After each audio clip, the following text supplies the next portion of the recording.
Hi guys, and welcome back to the first video on my channel besides the announcement that I was coming back in quite some time. It's actually been a full 3 years since I've recorded any form of video whatsoever, at least for this channel. I have been doing other things in the YouTube and podcasting sphere, but honestly, it's primarily just been life stuff that's kept me away from this.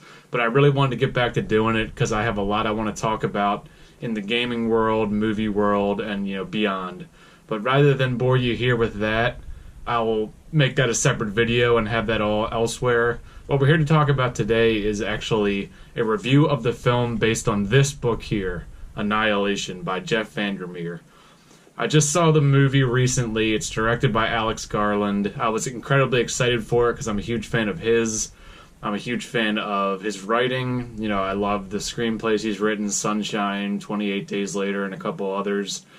He's a great author. I loved Ex Machina, which was his directorial debut. And I was incredibly excited for this film, not only because I had read this book, Annihilation, that the film is a sort of loose adaptation of, but also because I think Alex Garland's just really talented. I was really excited to see what he would do with the source material. So I will say right now that this film review will contain spoilers about both the book and the film, though the review itself won't get I want to keep things rather cursory, so I will be talking about spoilers from the film and book, but I'm not going to break down every single plot point or ruin every single plot point for you. But by and large, this film, Annihilation, I absolutely loved it. I can easily see why a lot of people didn't. I can easily see why it wasn't a big, commercial hit, and I can easily see why I guess there's some disappointment about it. But all in all, it kind of ticked all the boxes that I was hoping it would. I thought it was fantastic, and it was exactly what I was hoping it would be when I knew what the film was about based on the book and that Alex Garland was attached. So as a quick rundown of the movie, it stars Natalie Portman, Oscar Isaac, and Jennifer Jason Leigh, amongst some other people. The three of them had me excited to a certain extent. I like Oscar Isaac a lot. He was great in Ex Machina. Natalie Portman I really enjoyed too, and I was interested to see how she'd be here. But by and large, the thing that really sold me on this film was the basic plot conceit, which is that the film follows a biologist who goes unnamed for the first portion of this book, but is named Lena in the film. And she's a biologist whose husband is in the military and whose husband went missing on a mission that she didn't know the details of. So the film begins, she hasn't seen her husband in a year, and her husband mysteriously returns, completely shocking her, with no recollection of where he's been or what he was doing. She's completely caught off guard and really shaken by it, and then all of a sudden, her husband falls mysteriously ill, and she's sort of roped into this entirely other situation she had no previous knowledge of, which is that her husband had been inside a place called Area X, which is a mysterious site, I believe, in Florida, both in the book and in the movie. I don't even know if they specify it's Florida or not, but basically a mysterious site within the U.S. where this bizarre phenomena has appeared that makes the entire area that's affected appear to be inside of something they call the shimmer, which is, it appears to be inside of almost this translucent force field looking, energy that people don't understand, people aren't sure where it came from, the government's looking into but has no real explanation for.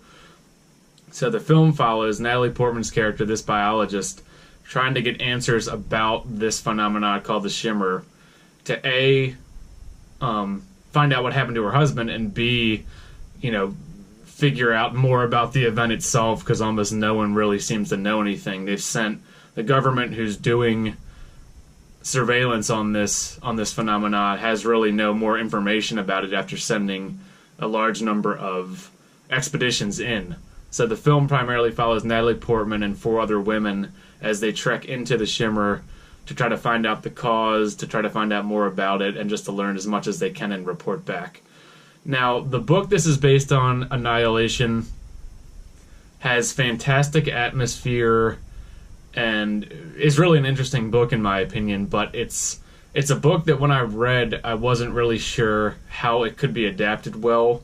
because so much of the book is grounded in that atmosphere, takes place in, the main character's head, and just it isn't a very cinematic book. It's a lot more about the feel of things and ideas than it's really allows itself for an A to B to C adaptation.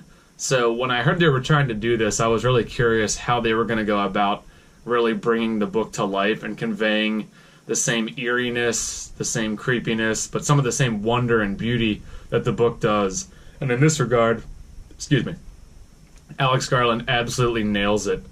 The film has incredible atmosphere, the visuals, score, everything about the film conveys the exact same eeriness, mystery, otherworldliness, unease that the book did, and then some. I actually think the book creeped me out quite a bit, but the film had quite a few parts that creeped me out a lot. So in that regard, the book absolutely killed it.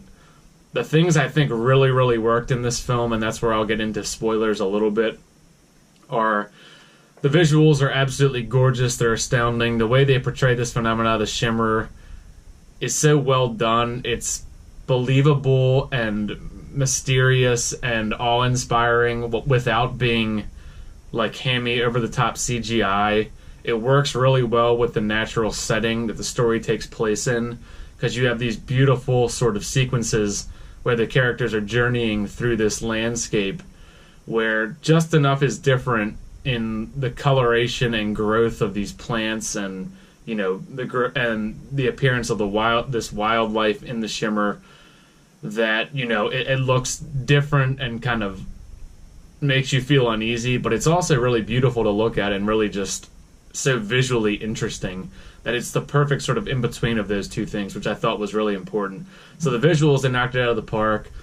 The acting is solid. This isn't a film I'd recommend because the acting is next level or anything, but the acting, top to bottom, I thought was pretty solid. Natalie Portman does really well in the lead role. I thought she was the strongest part.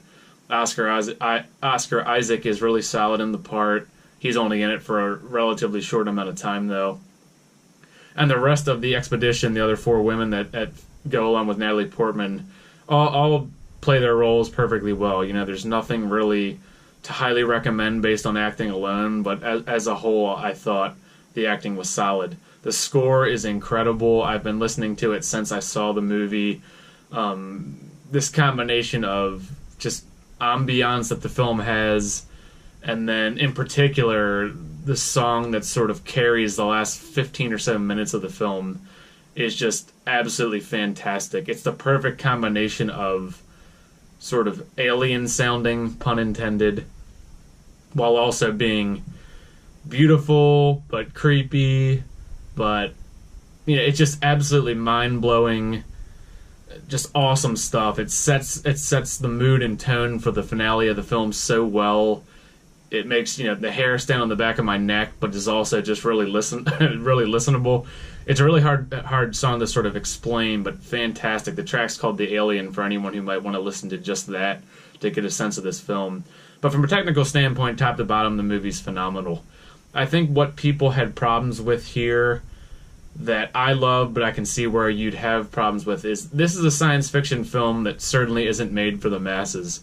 It's a science fiction film that poses a lot of questions and doesn't provide answers for all of them. You never learn a whole lot about what exactly is causing this phenomenon. You never learn a whole lot about exactly the way things are working within it.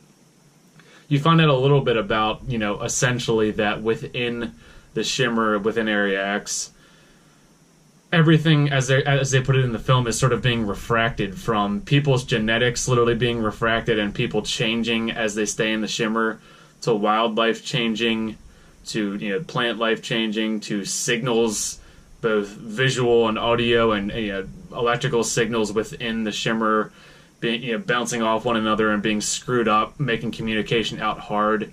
You don't really get answers in depth about exactly what's causing that. You just find out that it's happening, and it's implied to be caused by what looks like at the beginning of the film some type of extraterrestrial or otherworldly entity that crashes, on the beach at this site and then causes all this phenomenon to spread. But, I didn't care that we didn't get answers to that, because I'll admit I've only read the first book in the Southern Reach trilogy, of which Annihilation is a part. But for one thing, Alex Garland came out and said that when he wrote the screenplay for this, the screenplay adaptation, only the first book existed. So he wrote this film without the pre-knowledge of the other two books that followed in this series. So he wrote this to sort of be a self-contained film. And the film concludes in such a way that I think the questions it poses and what it presents the viewer stands on its own without having to feel like it needs to be answered. The questions about, the themes of self-destruction that the film brings up, what innately drives people to self-destruct, what innately separates sort of this alien entity, if you want to call it that sort of appears in a sense at the end of the film in the form of the mimic of both Oscar Isaac's character and Natalie Portman's character. This whole idea of sort of this other version of ourself, almost in like a Jungian sense, this whole idea of doppelgangers and our sort of shadow selves that gets brought to light as Natalie Portman's literally facing, a mimic of herself and dealing with her own demons in a sense, and dealing with the shame of the things she's done in her past, particularly pertaining to her husband. The film gets at all these ideas, but it really presents a beautiful, compelling, tableau to the viewer, and then lets you sort of connect the dots and draw conclusions, and just sort of lets all this stuff wash over you. It doesn't present a plot, resolve it, and then end with some type of really finite resolution. It poses big philosophical, existential questions, presents them to you in a beautiful, awe-inspiring, really just gripping way, and then expects that to be enough. And I know that's not enough for some people. I think the promotion for this film did it no favors and made it look like some kind of crazy science fiction action film, which it's not at all. If anything, it's a sci-fi adventure horror thriller. It has some scary parts, it has some dramatic parts, it has a lot of trippy, really psychedelic sci-fi parts, but there's very little straight up action. The scene involving the crazy bear skeletal pig thing that attacks the whole expedition towards the latter half of the film is one of the most unsettling scenes I think I've seen in a film, and I can't even tell you how long.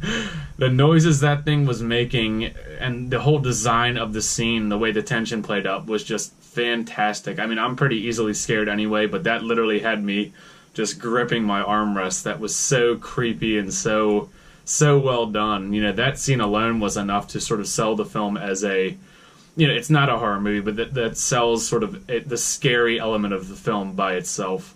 And then the whole finale with the mimic straight through to the destruction of the Shimmer and all of that, right up through the end, the ambiguous end where we see that an element of the Shimmer is kind of, continues on in Oscar Isaac's character Kane and Natalie Portman's character.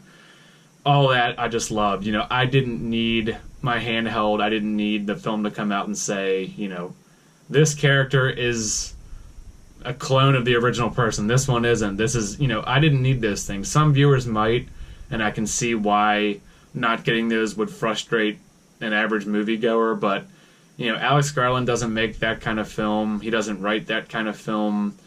The book it was adapted based on isn't that straightforward. I know they omitted a ton from the book, but I really do feel like this movie captured the spirit of the book well, did a great service to it, even if it isn't a straightforward adaptation. And it's definitely enough for me to continue watching whatever Alex Garland makes next, because he makes really thoughtful, really beautiful, really poetic films, and this is no exception. So Annihilation, based on the book by Jeff Vandermeer, in this case written and directed by Alex Garland, is a huge double thumbs up for me. Highly recommended to cinephiles of all types, people that like thoughtful sci-fi, who want a slow burn, really visually gorgeous film. If you're looking to go out and see, a Transformers type movie or something that's really going to have you jumping from action set piece to action set piece, this probably isn't your cup of tea.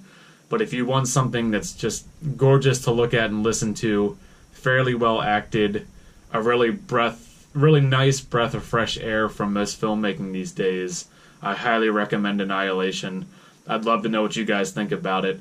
And I'm going to get back in the habit of making videos much more frequently. I wanted to make this one because I just saw the film recently and wanted to get my thoughts out about it. And honestly, I could talk so much more about this movie.